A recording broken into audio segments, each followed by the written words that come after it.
Paz do Senhor, graça e paz.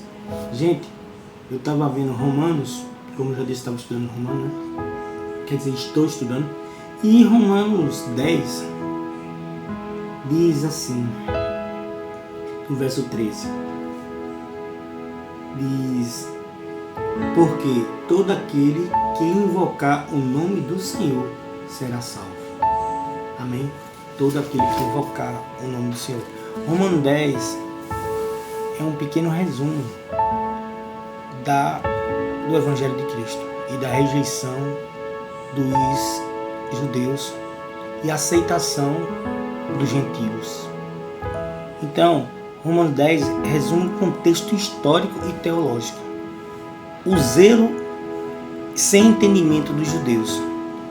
Lá no verso 1 ao 4, Paulo expressa o seu desejo e oração pela salvação de Israel. Reconhece que o povo judeu tinha um zelo por Deus, mas sem discernimento correto. Eles buscavam justiça própria pela lei, rejeitando a justiça de Deus pela fé em Cristo. A soberba religiosa. Muitos acreditavam que, por serem o povo escolhido e conhecedores da Torá, já estavam em posição de privilégio diante de Deus. O conceito judaico de salvação, gente, é diferente. Para muitos judeus, o tempo de Paulo,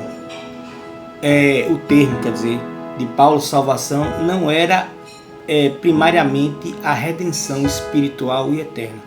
O entendimento mais comum envolvia uma libertação política e militar, como no tempo de Juízes e como no tempo do rei Davi. Restabelecimento também da nação de Israel, como um rei messiânico que expulsaria os dominadores estrangeiros. No caso, o Império Romano na época de Jesus. Um sacerdote ou um profeta que conduzisse o povo à vitória e à prosperidade, como na era de Salomão. Essa visão terrena e nacionalista impedia muitos de aceitarem Jesus como Messias, pois ele veio trazer o reino de Deus, que é espiritual, eterno e universal, não apenas político. Sem falar também que os fariseus e todo o Sinédrio achou Jesus uma afronta e ficaram com medo dele tomarem o poder daqueles que estavam fazendo parte do Sinédrio. Aí foram contra Jesus também por isso. Também existe um contraste.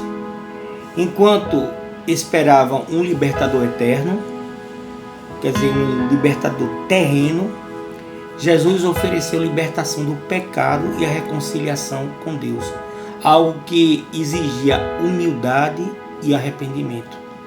A justiça pela fé é simples e acessível. A justiça de Jesus, a salvação pela graça, é mais simples e acessível a todos.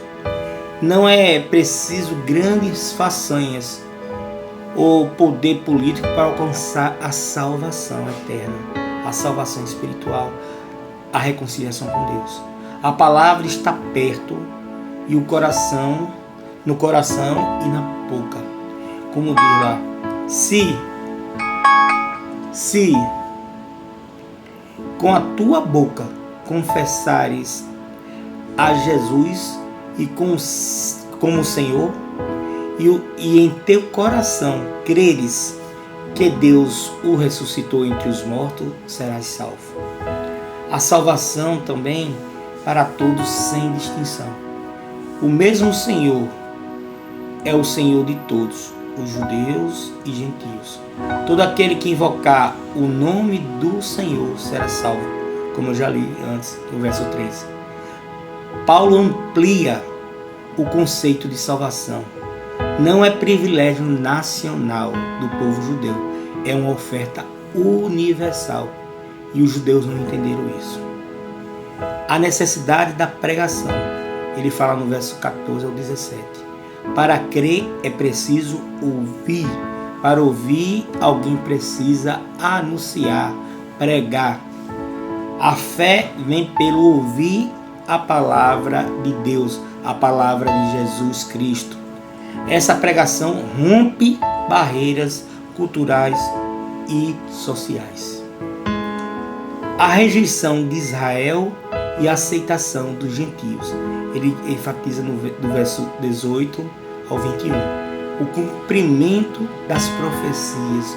Um povo que não era povo buscaria a Deus. Os ignorantes, os menos instruídos, os gentios e humildes receberam melhor o evangelho do que os eruditos, os sábios judeus. A soberba e o apego ao sistema religioso impedia muitos judeus de ver o Messias, Jesus como Messias. Por isso Isaías já tinha profetizado que esse povo ia rejeitá-lo. Amém? Então é isso, esse resumo. Israel rejeitou a pregação de Cristo, principalmente o Sinédrio, que o crucificou. Mas foi mais aceita pelo gentil, o povo humilde e sem entendimento da palavra da Torá, da palavra de Deus, do Antigo Testamento. E Paulo mostrou que toda a lei se cumpria em Jesus. Toda a lei, toda a palavra do Antigo Testamento aponta para Cristo, a consumação. Amém? A salvação que não é para este mundo, mas a salvação eterna. A salvação do reino de Deus. Como Jesus disse a Pilatos, meu reino não é deste mundo. Esse mundo é um mundo caído, um mundo onde a humanidade foi expulsa do céu, da presença de Deus, e esse mundo é onde vivemos hoje. Amém? Esse mundo onde jaz o maligno, onde há conflitos, onde há dor, ranger de dentes. Muitas pessoas dizem até que o inferno é aqui. Não existe um inferno. O inferno é aqui. Não. O inferno é a ausência de Deus completa. É um lugar onde Deus vai mandar todos aqueles que viraram as costas para Ele, que não querem saber dele. Então é isso, gente. Romanos é um texto bastante completo, que a gente pode estudar e se maravilhar com o Evangelho, com as palavras de Jesus e o entendimento que Paulo dá ao cumprimento da promessa. Amém? Deus abençoe a tua vida, a tua casa e tudo que é caro para ti. Continue amando a Deus.